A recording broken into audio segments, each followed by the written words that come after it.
All right. Hello, and welcome back to Real Seekers. I'm your host, Dale, the Real Seeker. And today I'm joined by a special guest, Dr. Kevin McQuaid. Hey, Kevin. Hi, Dale. How are you? I'm very well. I'm very well. Very glad to have you on board for today's show because we're kind of going to be following up on the panel review show part 6 that I did, where the second topic was looking at the Shroud Man from an anatomical or forensic pathologist point of view. Mm-hmm. Just before we get into today's topic, obviously, I just kind of want to turn it over to you as the guest. It's your first time on the Shroud Wars series here. So, do you want to maybe take some time to introduce the audience as to who you are, a bit about your background, and maybe some stuff about your faith journey, if you don't mind sharing? Sure. Well, as I was telling you before I came on, is that I grew up in Western New York, in Grand Island, New York. And I grew up in a fairly devout Catholic family in a part of the country that I thought was nearly 100% Catholic and mostly Irish and Italian.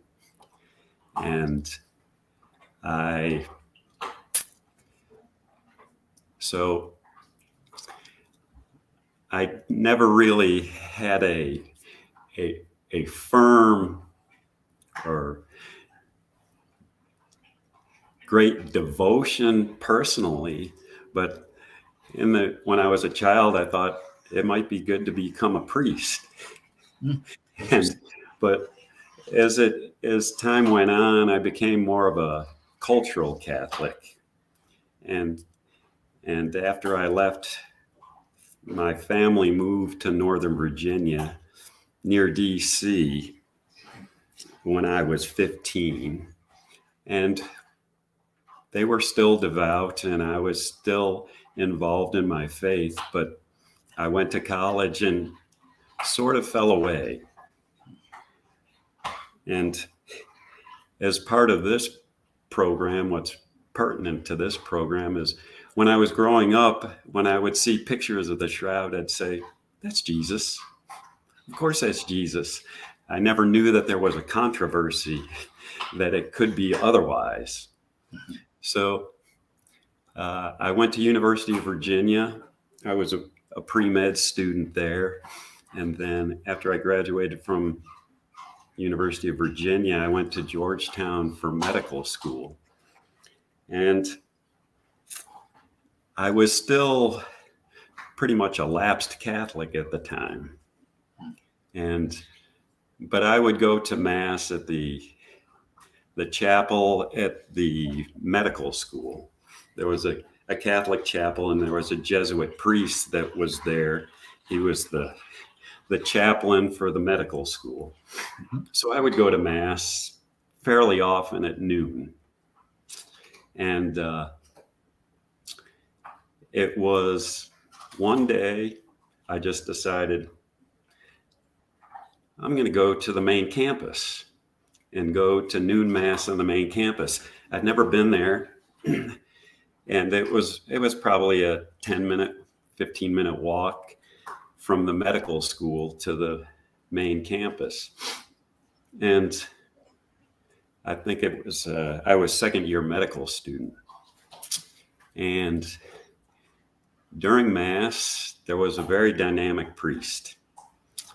And your viewers may not know this, but during Mass, there is the consecration of the Eucharist. And after the Eucharist is consecrated to become the body, blood, soul, and divinity of Christ, the priest says, the mystery of faith, and we proclaim the memorial acclamation. And back when I was in medical school, one of the memorial acclamations was, Christ has died, Christ has risen, Christ will come again. And this priest in his homily, I can still picture it. He said, Christ didn't just die. Christ was murdered. He was turned in by his friends, and he probably suffered the most agonizing death of all time. And if I hadn't been sitting in the pew, I would have been on the floor. It's hard to describe what happened, but it rocked my world to the core. And when I reflect on it, I knew at that time, I said to myself, I made an implicit vow to God that I would never take his sacrifice for granted again, and that I would impress his sacrifice on my mind and in my heart. And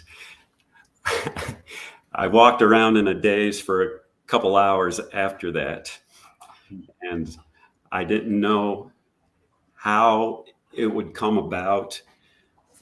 But like I said, I made an implicit vow. And one of the ironies was before that incident at Mass, I had done a rotation my first year of medical school at the DC medical examiner's office. And so I spent a semester, half a year at the DC medical examiner's office. And I knew then that I wanted to be a pathologist. But I said to my friends, I'm going to be a pathologist, but I will never be a medical examiner, because I don't want to be confronted every day with what one supposed human being would do to another human being. And so my second year is when my Paul on the road to Damascus incident happened. And so I was very interested in pathology, and I graduated from Georgetown, got married, and I did my residency in pathology with the Air Force. It's in San Antonio at Lackland Air Force Base at Wilford Hall. And as part of residency, we do a month-long rotation at the San Antonio Medical Examiner's Office. It's Bexar County. And there was a very famous pathologist, forensic pathologist named Vince DeMaio, who was the chief medical examiner. I think he's still chief there. So I spent a month doing forensics, and then I went to, after I finished residency, the Air Force sent me to the Philippines, and I did a fair number of forensic cases in the Philippines. And then we went to Germany. And when I went to Germany, I took the place of a guy who was a forensic pathologist. He had done his fellowship at the LA County Medical Examiner's Office. So they needed someone to replace him to do the Navy and Air Force forensic cases. And so I did what a soldier is never supposed to do. I volunteered because I figured I had enough experience in forensics to do the job. So I became the deputy chief medical examiner for the armed forces in Europe from 1991 to 93. Wow. And so the irony never ceases to amaze me, because I had said, as I told you, when I was a first-year medical student, I will never be a medical examiner. And in 93, I was actually offered a job as a medical examiner at Cook County, which is the medical examiner's office for Chicago. But in 93, 94, we decided to go to Texas. Yep. So that along the way, my wife and I became very, very devout, some might say fanatic Catholics. but we became very good friends with our pastor, Father Gavin Vaverick is his name. And he was the pastor for a long time at St. Mary's Catholic Church in Longview, Texas. And we would go out to dinner with him occasionally. And it was in April of 1997, we were out to dinner with him. And that was the day that there was a fire in the Shroud Chapel.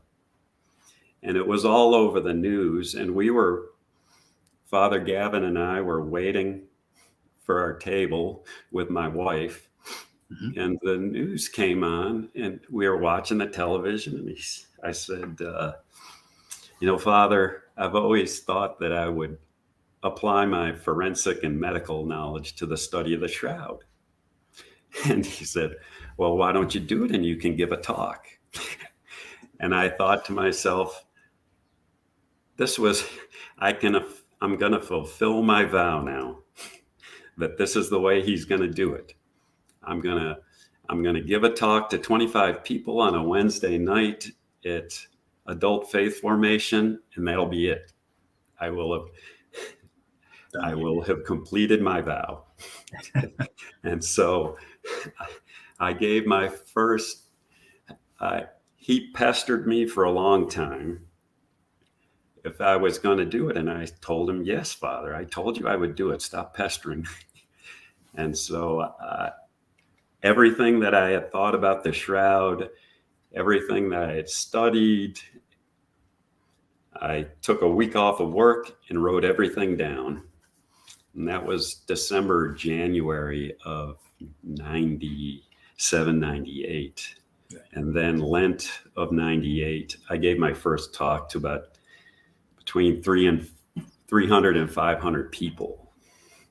And I thought that would be it, but it's sort of taken on a life of its own. There you go. Awesome. Well, yeah, it's a fascinating journey, like it's fascinating how God uses us even in ways that we're kind of like Jonah, we want to run away. But then God, uses us in the exact way that we don't want to do. And we find out that's the best thing for us. Right. So. Yes, absolutely. And I can tell you a funny story. One of the reasons I was hesitant to speak publicly is because I hated public speaking. And God prepared me, because my last job before we moved to Texas was as a professor of pathology at the Uniformed Services University of the Health Sciences. So I was forced to speak in a big lecture hall, and we had a pathology lab with second-year medical students. So I would have to speak in public to 15 or so medical students a couple times a week for a year. Wow. And so I think he was preparing me. And if you ask me to describe God, I would call him a comedian, because I forget what year it was. History isn't my strong suit. So dates are usually not forthcoming, but it was a Sunday evening. I was asked to give a talk at a Masonic temple in Shreveport, Louisiana. And this was probably, I would guess, 20 years ago. And so it was going to be a Sunday evening talk. And Sunday morning, I was walking up the driveway to get the newspaper. And the newspaper would come in a plastic bag. And I was praying on the way up to get my newspapers. I said, God, I don't enjoy doing this, but I do it for you. Yeah. And so I pick up the paper, and I'm going to paraphrase, but the title of the article that I saw when I picked up the paper is "Group Goes Around Country Helping People Overcome Their Fear of Public Speaking." And the first story it told was Jerry Seinfeld, the comedian, during his stand-up routine would say, you know, they've done a survey, and the greatest fear that people have is public speaking, and the second greatest fear is death, which means if you're at a funeral, you'd rather be laying in the casket than giving the eulogy. Exactly. I said, all right, God, I won't complain anymore. All right. Awesome. All right, cool. Well, yeah, I think what I can do, if you don't mind just taking an extra couple minutes to kind of on the shroud in particular, what's your general take on the historicity of the shroud and how you think the shroud images were formed? Again, just briefly kind of thing. You don't need to go into too much detail for that one, but Well, the shroud itself is most of your viewers have probably seen it. yeah. And one of the most striking things that has happened in my research and in my thinking about the shroud is there's a woman, Rebecca Jackson, Mm-hmm. and your viewers may have heard of Dr. John Jackson. Yeah. Well, Rebecca Jackson is now a Hebrew Catholic, but before she married Dr. John Jackson, she was an ethnologist, a cultural anthropologist. Mm-hmm. And when she first saw the shroud, she said, that man is Jewish. Yeah. And the shroud has not only Oops. Can you hear me? Hello? Oh, I think only the cloth itself. Can you hear me? yeah, I think you're back now. You cut out for a little bit, but Yes. Everything about the shroud, the cloth itself, the images on the cloth, the characteristics of the body are Jewish. The linen itself, it conforms to Jewish burial practices. The man of the shroud, let me go back. The shroud itself is 14 feet 3 inches long and 3 feet 7 inches wide, mm-hmm. which is an odd number, but it's 2 cubits by 8 cubits. The cloth itself is fine linen, which is a cloth that if you can afford it, you can be buried in. And there are similar cloths that date back to Masada, which the latest time period is like 70 AD. Mm-hmm. And the cloth itself also is similar to cloths that were in the temple in Jerusalem. Mm-hmm. Yeah. The man himself, he's about my height and weight. He's about 5'10", 5'11", 175 pounds, guesstimating. His hair conforms to halacha, which is the Jewish law, which forbids the four corners of a man's head to be cut. Anything that's a square signifies man's restriction, and a circle connotes wholeness. His hair is in a ponytail, which conforms to ancient rabbinical hairstyle. His fingers are outstretched. Anything resembling a fist connotes demonic defiance. And it's actually a fist for some reason where your thumb is in between your index and middle finger. So his fingers are outstretched. The bloodstains themselves correspond to somebody who had been nailed to a cross. The angle of the blood flows. His beard conforms to halaha. All right. Cool. All right. Cool. Well, yeah. Obviously, what's the reason you're here? You are a pathologist and a professional medical expert. So, I kind of wanted to turn it to you. You've kind of already hinted at this in your last couple of answers, but take some time to give us, with respect to the body images and then the blood stains. What are some of the positive reasons that, in your professional medical expertise, say yes, this isn't an artistic representation. It covered a real human corpse that's anatomically correct. Well, we know it is many things. Mm-hmm. For one, the artistic representations, they show almost always nails in the palms of the hands and in the feet, through the feet themselves. And almost everybody pictures Jesus' scourging as tearing his flesh. None of that is on the shroud.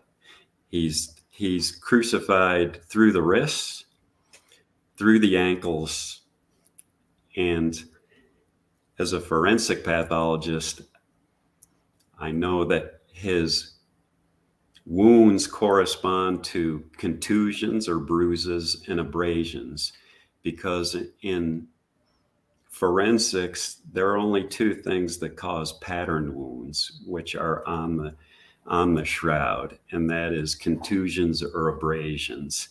Tearing of the skin, incised wounds, lacerations, which are blunt force trauma, which causes tearing, do not cause patterned wounds. So he has patterned wounds. And that, if his scourging had actually torn the flesh, he probably would not have survived to Calvary because of the blood loss.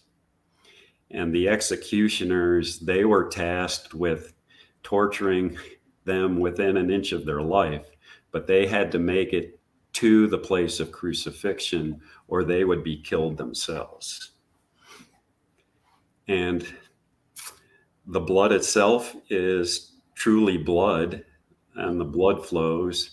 It's AB, which is very uncommon in the West, but in the Middle East, it's a very common blood type. It also, tests have shown that there's pulmonary edema fluid on the cloth, and pulmonary edema fluid is copiously released in asphyxiation.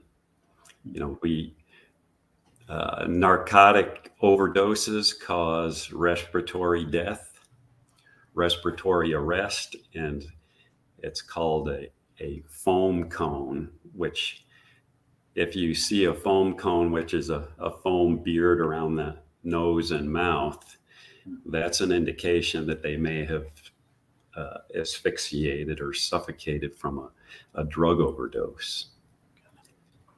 And one of the things that I love the most about the shroud, that lets me know that it's not an artistic depiction, is that if you look at the frontal image of the shroud, the feet are cut off.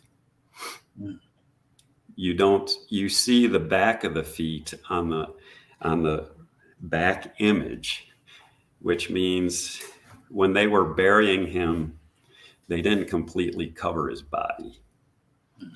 And we know from scripture and from Jewish burial customs, it is incumbent on the people who bury the deceased, that they bury them before the sun goes down.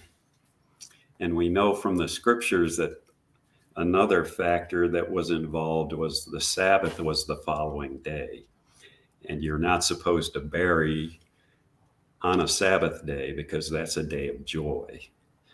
So Christ died about 3:00 in the afternoon.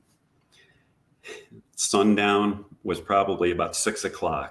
So they had 3 hours to prepare his body.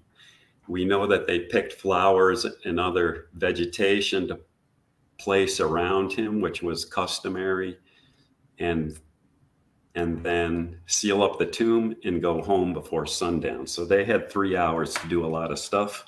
They didn't realize that they had put him in the wrong spot on the shroud.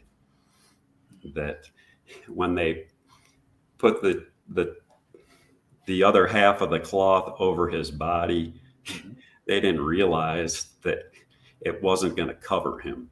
They didn't account for his forehead to occiput length before they covered him, but they couldn't redo it because it was sundown.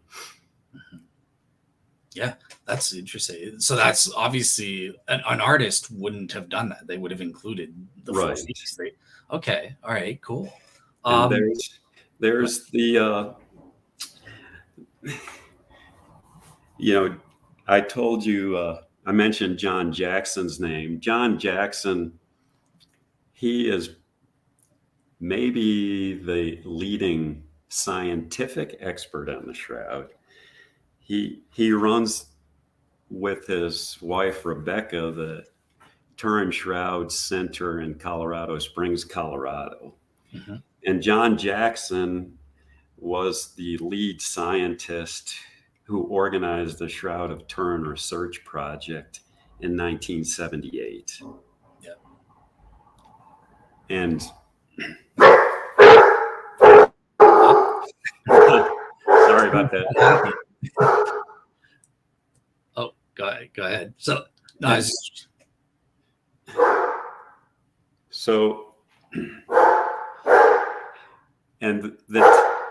hang on a second. No problem. All right. So yeah, and obviously for the audience that's here, feel free to input any questions into the. I'll ask Kevin those. Yeah. All right. Cool. So, but the Shroud of Turin research project's task was to figure out how the image was made, and they had 5 days, 24 hours a day. So 120 hours. They brought tons of scientific equipment, the leading scientific experts with knowledge of that they could apply to the study of the shroud, with one task to figure out how the image was made. And after 5 days and hours of research, they didn't know. Yeah. And we know that there is no interfibril cementation. There are no brush strokes.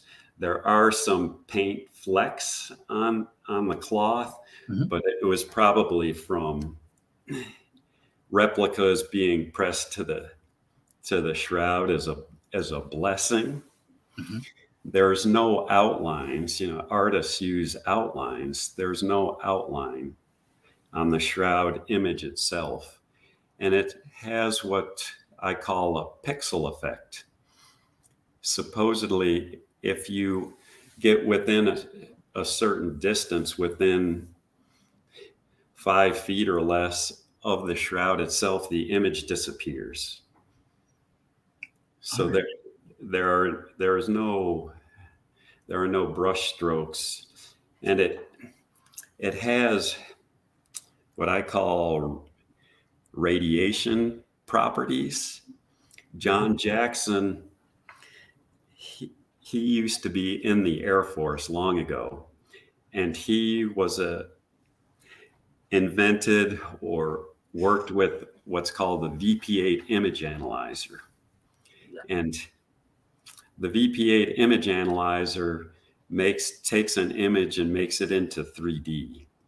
Mhm. And if you run a painting or a photograph of a painting through a VP8 image analyzer, it comes out blurry because there's no digital encoding or pixel or intensity encoding in it. But when you run the VP8, the shroud through the VP8 image analyzer, you get a 3D representation because of the radiation intensity properties of the shroud. Yeah, I definitely agree. I think these properties that Stirp discovered are very telling that this thing did cover a corpse. One thing I just wanted to follow up on. So you said something very interesting about these pattern wounds, about how those would be unlikely for an artist. So I just wanted, number one, can you just give some specifics, like what exactly are these pattern wounds? I'm also interested in terms of the blood flows, because I know some experts. I've had Kelly Kierce on my show, who's a blood expert in the chemistry of it. And he said, well, I'm not sure, because he's not a forensic pathologist like yourself. How do we or can we distinguish between pre and post mortem blood flows on the shroud? So if you want to tackle those two follow-up questions. Well, the pattern wounds, like I said, most people's picture in their minds of what happened during the crucifixion are that he was nailed through the palms and through the feet, and that we know he was scourged and that it tore his flesh.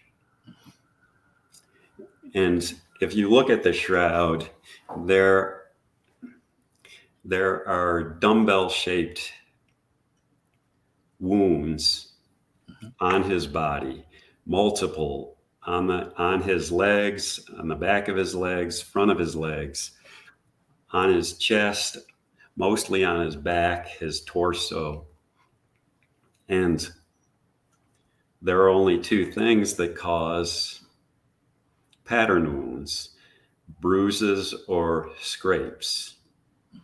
So I think it was mostly bruises, but there was some scraping of the skin. And we know from ancient flagrums, scourge instruments, that there were types that would have inflicted the wounds as they appear on the shroud. They had dumbbell-shaped lead weights called plumbata that were close to 2 inches in length, and that they were end of a wooden handle with 3 leather straps. And usually there would be 2 torturers to apply the scourging on either side of the body. And the legal limit was 40, but they would do 39, 40 less 1. We know from scriptures that Paul himself was scourged on 5 different occasions. He received the 40 less 1. So it's difficult to count on the shroud the exact number, and partly because the image has faded some over time. But 39 times 3, probably 117 or thereabouts. That's right. Yeah. And sorry, I know I asked a lot the question also about the bloodstains, but just before you get to that, also some people have reported evident swelling, and some people have said you can tell like the cartilage has been dislocated from the nose. Is there any truth to that stuff as well, or? Yes. Well, like, if you look at the shroud on his right eye, there is swelling because there is an asymmetry. And one of the reasons we know that the shroud is authentic is there are numerous points of congruence. And points of congruence are used in forensics and in police investigation. If and we know that the usual one is fingerprints. And a fingerprint, if it's somewhere around 15 or 17 points of congruence, let you know that it's a match. That's the person. With a complex image, it's somewhere between 40 and 60 is considered a match.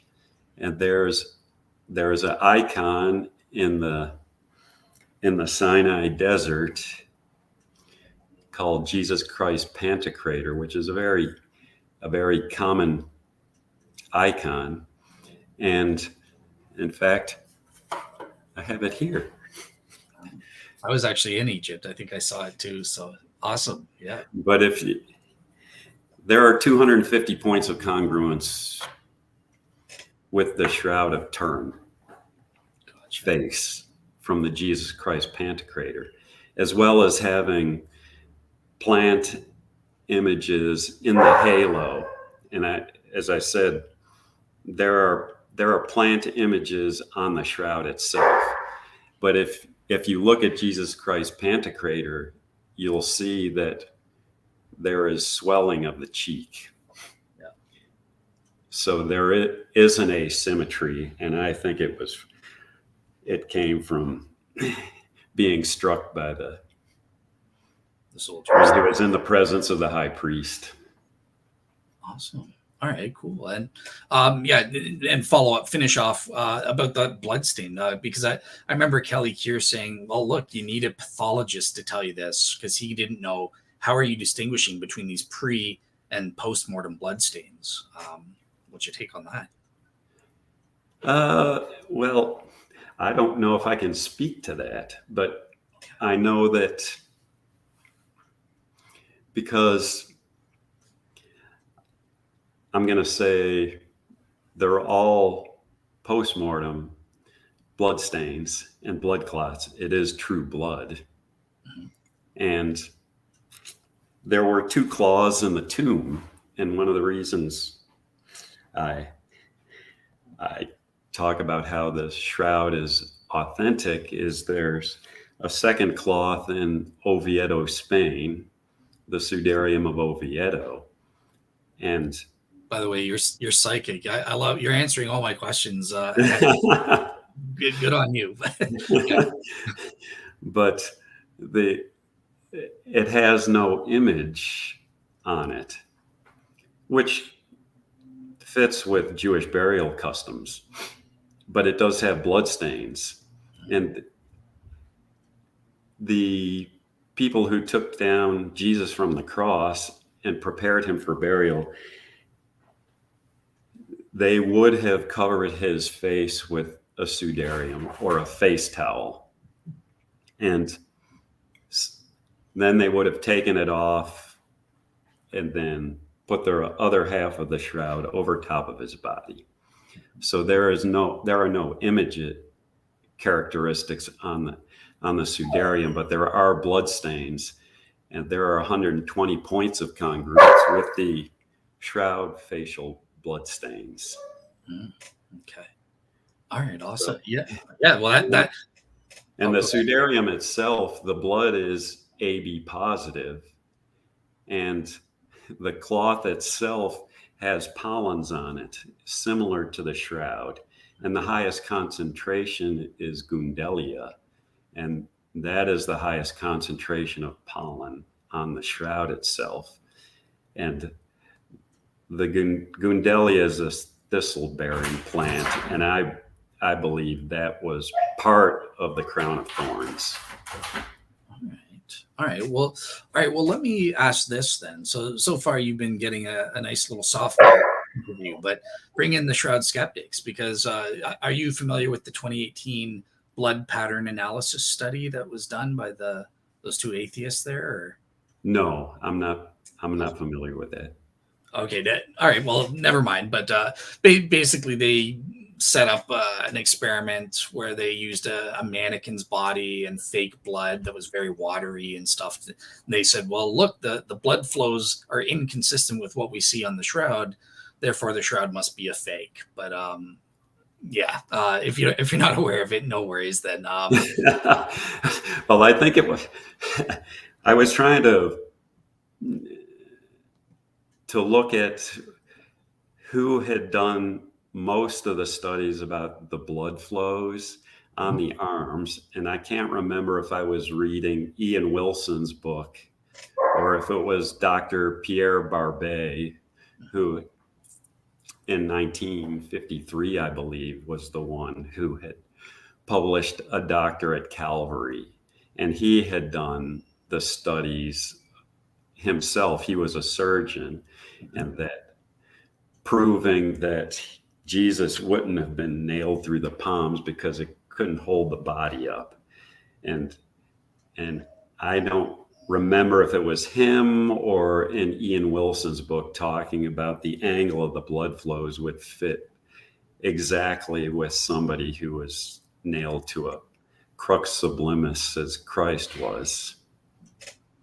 And, usually people ask about carbon dating. And there are many reasons that the carbon dating is invalid. Yeah. In fact, the inventor of the current carbon dating method is a Dr. Harry Gove. And Dr. Gove has said any carbon dating on something like the shroud is invalid. It wasn't meant to date something like that, an artifact like that. And there are other reasons that the carbon dating can be thrown out. But I was kind of smiling to myself when you introduced me as an expert, because I was reflecting on how we can prove something, or you're going to prove something in court. Okay. So one of the ways is eyewitnesses. Well, they died about 2,000 years ago, so we don't have any eyewitnesses. Another way to prove it is DNA testing. And there are base pairs on the shroud, but there are only 740, I believe, base pairs, and it's too degraded to study. And even if we could analyze it, we have no pre-mortem sample from Jesus. Exactly. Yeah. Sorry. And so, and I believe that if Jesus came down to Turin in Italy in his glorified body and said, "This is my burial cloth," I think there would be millions or billions that still wouldn't believe or wouldn't care. So all we have left is what's known in a court of law is an expert to give reasonable medical certainty. And to me, that's all we have left. And to me, it's not just reasonable medical certainty, it's overwhelming medical certainty. Awesome. So you would, under oath, you would swear under testimony that this is probably covering the historical Jesus. So. And within more than reasonable medical certainty, this is Jesus's burial cloth. Okay. All right. Well, let me ask this question, because believe it or not, so this might sound a little weird to you, but I'm wanting to ask you, are you still there? Yep. Yes. How do we know that the Shroud Man, what are the indicators that tell you, as a medical expert, that the Shroud Man is in fact dead? Because I've had Muslims on the show who will say, no, he just swooned, and the Shroud Man, yeah, that was Jesus. He was put in the shroud, but he wasn't dead. So I want to ask you, how do we Huh. that he was dead, if you know of any evidence. Huh. Well, Gotcha. That was a trick. if, I don't know how you've listened to my talk, my live presentation, that I believe the image was formed through a combination of particle radiation augmented by static electricity. And I don't know how that was initiated, but there's a live body could not dematerialize. And one of the things he had probably undergone what's called cadaveric spasm. Okay. Rigor mortis is a stiffening of the body which occurs after death. And the reason it occurs is because there are two compounds or molecules, actin and myosin, which couple. And the uncoupling requires energy. So after death, when there is no more energy, adenosine triphosphate generated, the muscle fibers can't uncouple. And that leads to stiffening of the body. And then when decomposition sets in, then the bonds dissolve and the muscles relax. But if you look at the feet,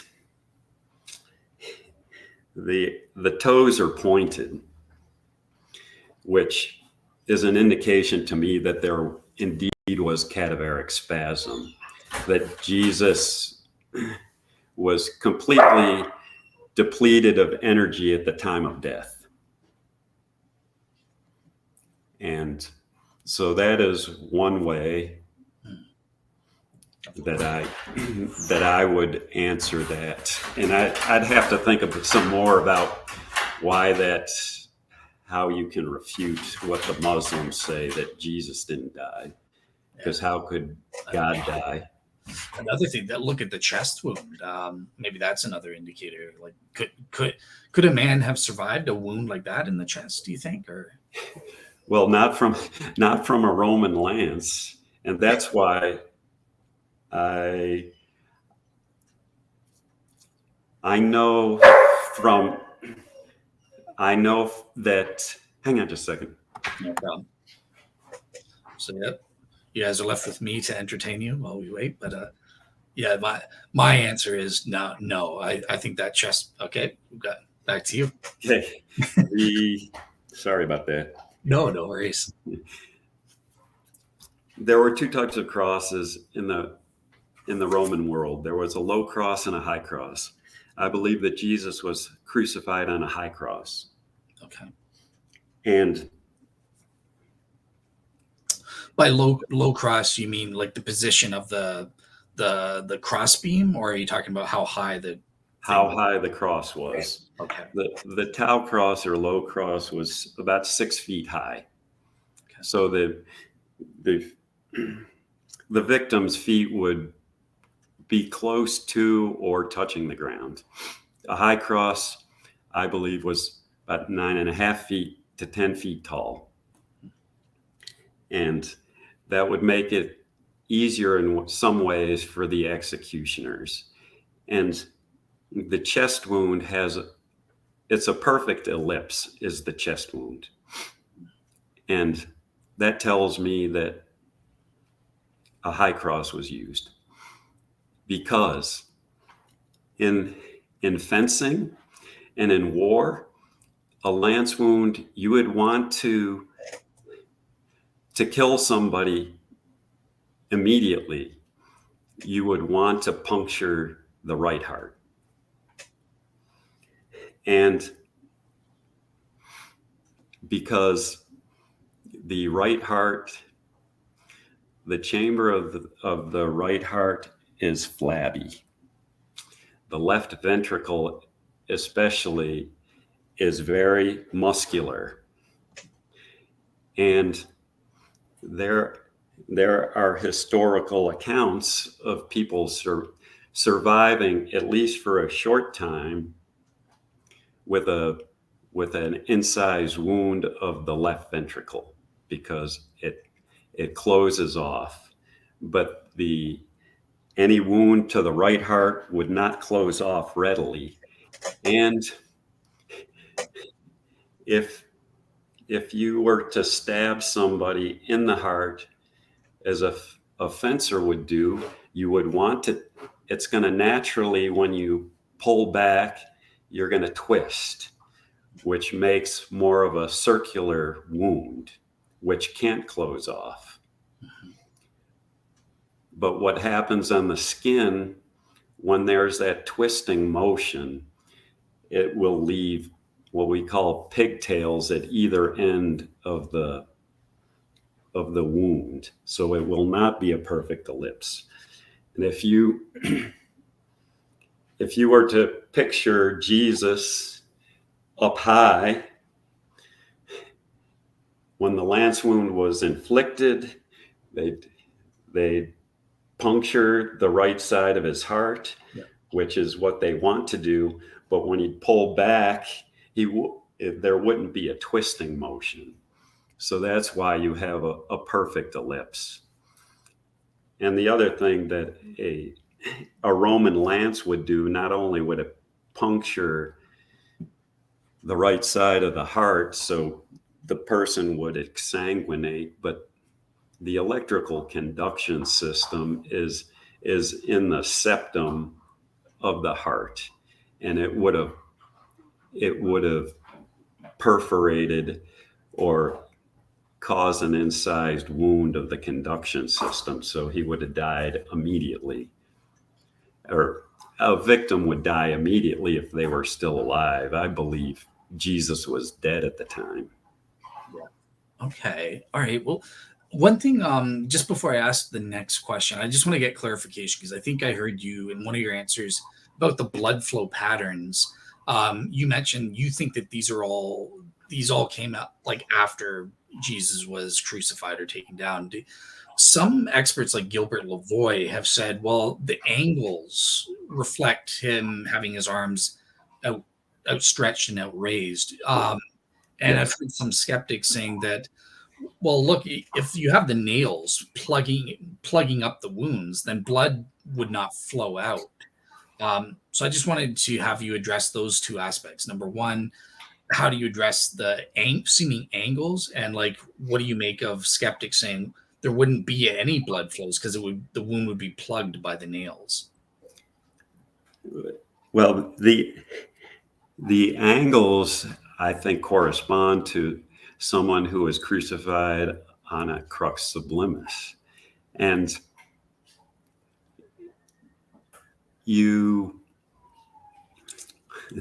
that's another reason why I believe not only from the shroud blood flows around the ankle and historical relics from ossuaries in Jerusalem or in Israel, that Christ was crucified through the ankles. And there's it's called the tarsal sinus, which is a small, not too small, but a channel which goes from the lateral outside part of the ankle to the medial part of the ankle. And for a long time, I was trying to figure out how he could be crucified through the ankles without fracturing his bones, but there's a tarsal sinus. And that would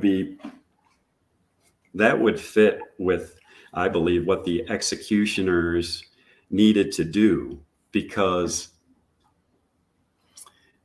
the mechanism of death in crucifixion is suffocation or asphyxiation, that you can't exhale unless you elevate your rib cage, and you just have shallow diaphragmatic bleeding. Well, if you crucified the victim through the ankles, through the tarsal sinus, it would form sort of a hinge where the body would sag more.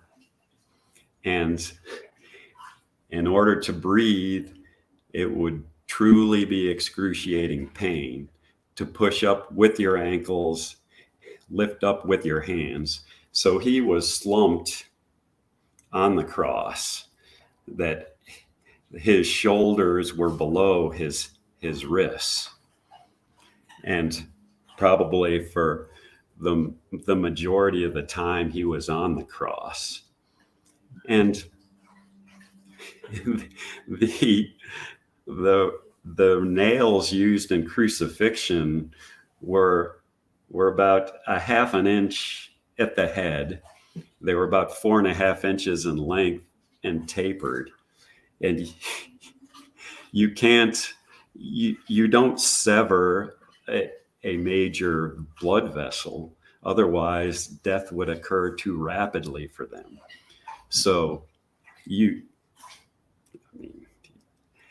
going to get blood oozing from those wounds.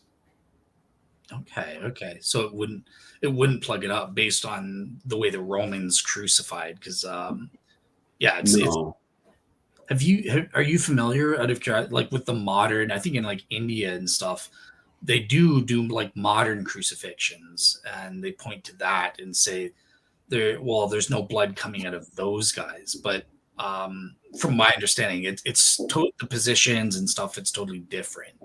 Do you know anything about that? Or no, I don't know. We lived in the Philippines, and on Good Friday they have flagellants, and we actually went to the place where a guy is crucified, and he's actually nailed to a cross. He made a vow, if God would save his child from a severe illness, that he would be crucified every year on Good Friday. And the wounds have scarred in his hands, so he doesn't bleed, but the flagellants bleed. I made the mistake of wearing white pants, and I had blood all over me. Oh man! So, live and learn, right? Yes. All right. Okay. And last follow up on this specific topic, because I noticed you mentioned Jesus was nailed through the ankles specifically, and this is backed up by archaeological support from actual crucifixion victims. Now, some people might say, yeah, but if you look at the Shroud Man, it looks like he's nailed through like the front of the foot. Not through the ankles. So, like, how do you reconcile that? Well, I've looked at the shroud many times, and I don't see any concentration of blood on the sole of the foot. There are blood stains, but you see blood clots and blood flows coming from the ankle. And that would fit with the way he was prepared for burial. Because if you think about it, the shroud was opened up in the tomb. They brought him from the cross and laid his body. I think his head was at the halfway point, but I'm sure they wouldn't have just dropped him down. They would have put one side on, one side down, and rolled him. And you can see that there are blood clots and blood flows coming from the, perpendicular to the ankle. And you don't see any concentration of blood on the soles of the feet. And as I said, the frontal image, the feet are cut off, but you see a large concentration of blood around both ankles. All Right, awesome. All right, cool. Well, the next question then it's kind of related, but it's so I had the Shroud skeptic Hugh Ferry on, and one of his major points against this is, look, you have all these medical experts that claim the shroud is anatomically accurate and all that, but look, these people disagree with each other. Where did the nail go through? Is it the space of desktop or some other location? There are different theories that medical experts have as to the specifics, as to where the nail penetrated and that sort of thing. So I'm not sure if you're aware of the different medical opinions on that stuff, but how do we reconcile that? Isn't that just, look, we're all just engaging in guesswork? We can't really tell from the shroud itself. Well, you can. I mean, that's Dr. Barbet's theory, which seems to be backed by the shroud. It was through the space of Destow, and which would also fit not just anatomically, but it would secure him most completely to the cross, as well as more than likely partially severing the median nerve. And if the nail were to go someplace else, it might sever an artery, which would cause rapid death. And I think you heard on my talk, severing a nerve, such as the median nerve, is referred to as causalgia or causalgic pain. There's even a name for it as complex regional pain syndrome type 2, that it's specified as a particularly severe pain. And not only does it cause burning pain, severe burning pain, but it radiates. And not only does it radiate, but it probably caused muscle spasm. So the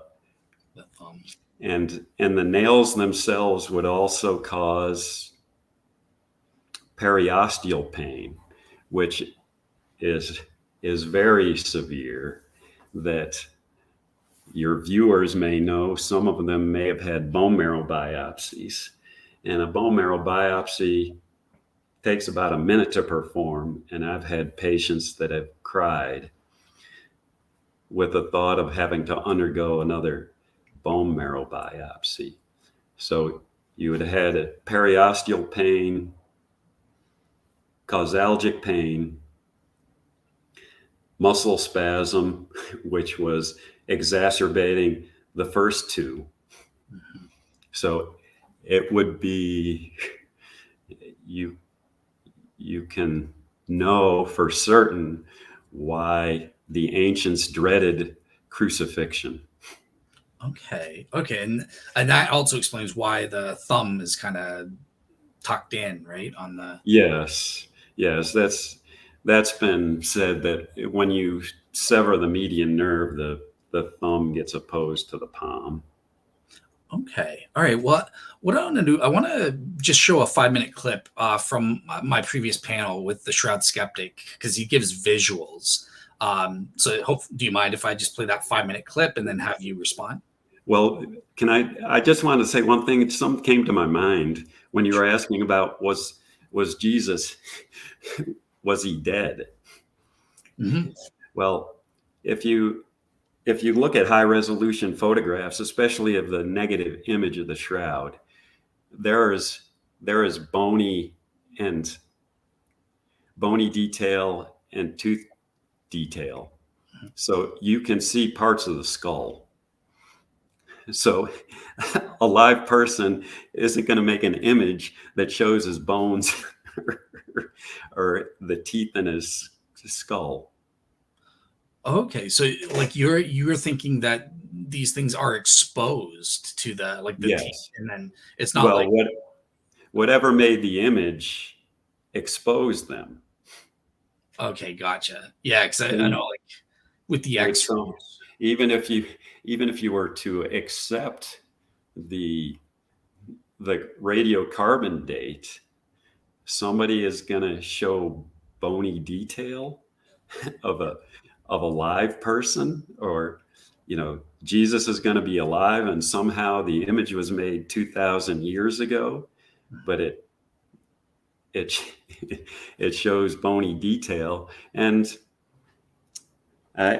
you've seen my talk. One of the most overwhelming pieces of evidence as to the authenticity of the shroud is the Divine Mercy image, which was painted in between 1931 and 1934. Mm-hmm. And if you superimpose the Divine Mercy image of Jesus on the shroud image, according to forensic anthropologists, it's an identical match. Gotcha. Yeah. All right. I think you kind of hinted. I think I know how you might answer this clip that I'm gonna show here, but I just want to show you this 5-minute clip and then get your expertise on it if it will pop up. All right, there we go. Share. All right. Are you able to see that? Yes. Okay. Sure. Awesome. All right. Just play the 5-minute clip and then I'll come back to you. Yes. How about that? Can you see that hand? Yes. Now, can somebody tell me, you can use the names of the bones on the right-hand side, where you think the wrist wound was? Oh, there's the one doctor, Fred Zugaby, says it's 1/4 of an inch off from where Barbet says, but I don't know. So, I mean, all I'm suggesting is that the uncanny anatomical precision, which about 5 different doctors have claimed, when you actually ask each one, be uncannily anatomically precise and say where the wrist wound is, and they come up with 5 different answers. And the trouble is, you have to say, not that they're all idiots, because these are all highly experienced pathologists. What you have to say is that the shroud is not sufficiently anatomically delineated to be able to be sure. It's a blur. People go on and on about how incredibly a high resolution it is, but it isn't.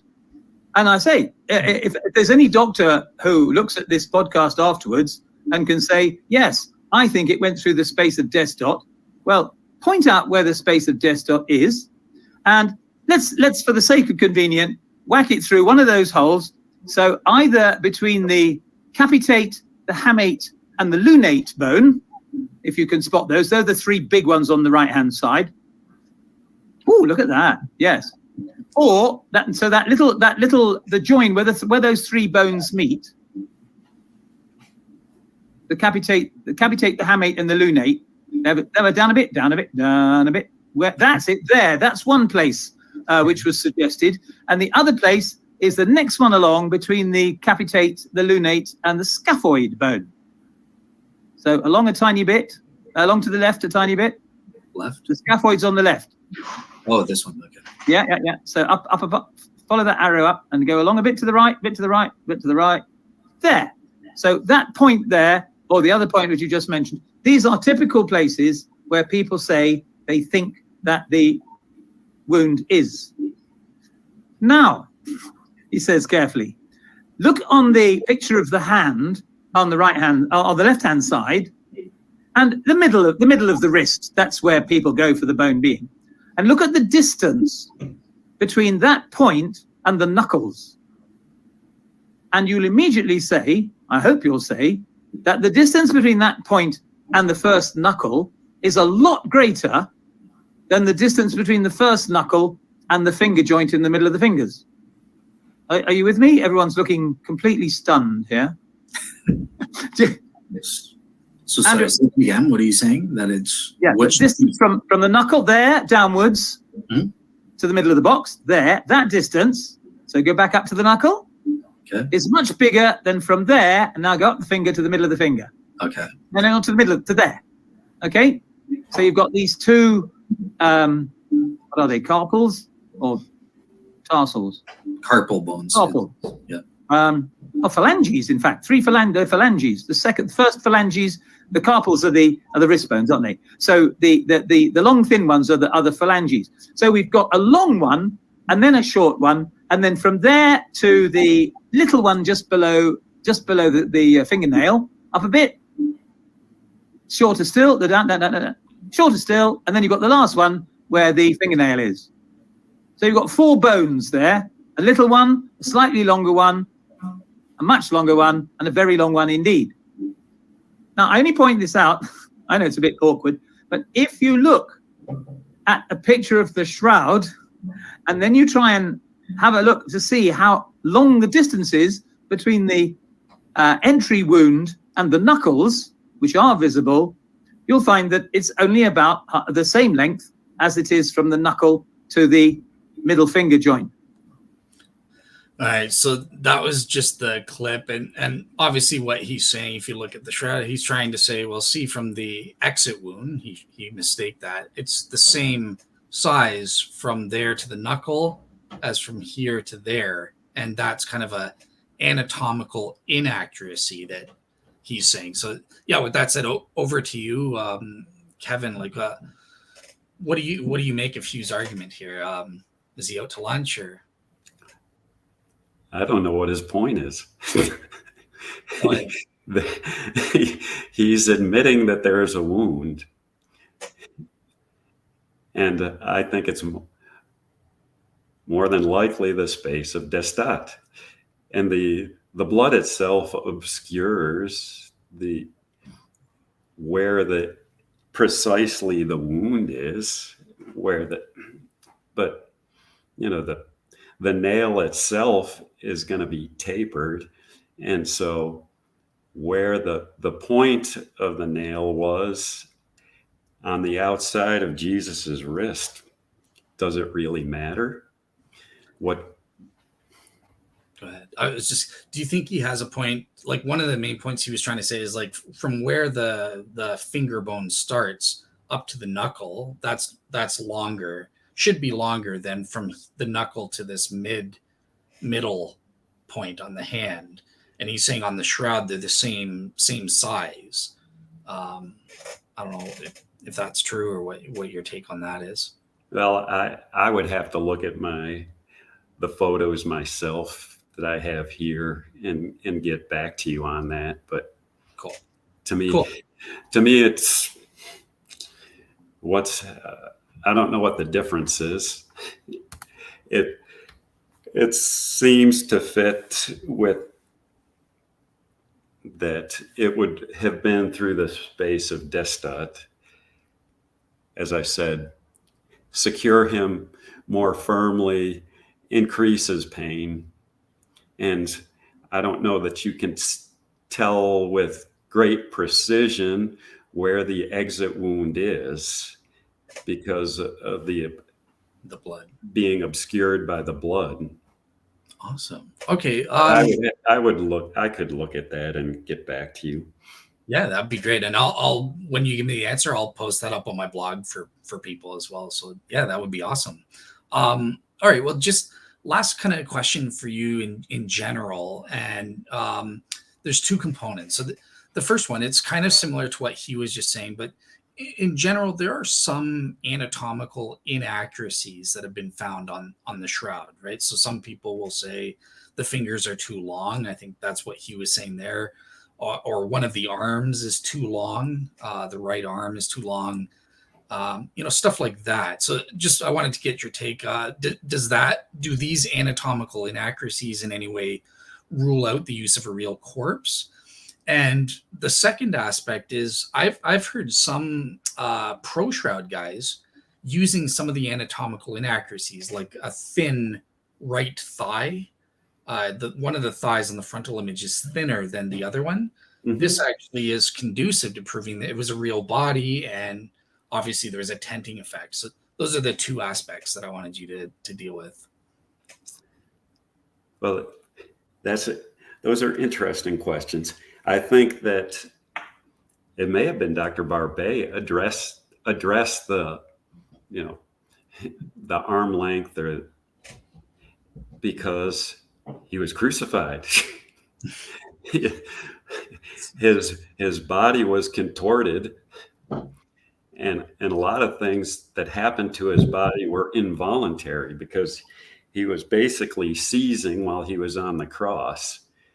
And what's interesting about saying that the fingers are too long, it goes back to what I was saying about the image has what's called autoradiography characteristics, that there was a radiation phenomenon, and the fingers look thinner and longer because the bones are exposed.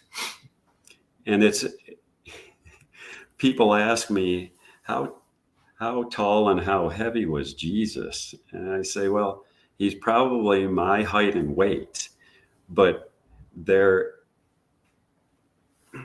it's very hard to tell precisely because there are no outlines. So, and his toes are pointed, so you have to sort of make some guesstimations as to how he would appear if he was standing flat-footed to calculate his height. But a lot of the people who think that his arm or his fingers are too thin and too long, it's because of autoradiography. And you really can't tell the exact length of the fingers because there are no outlines.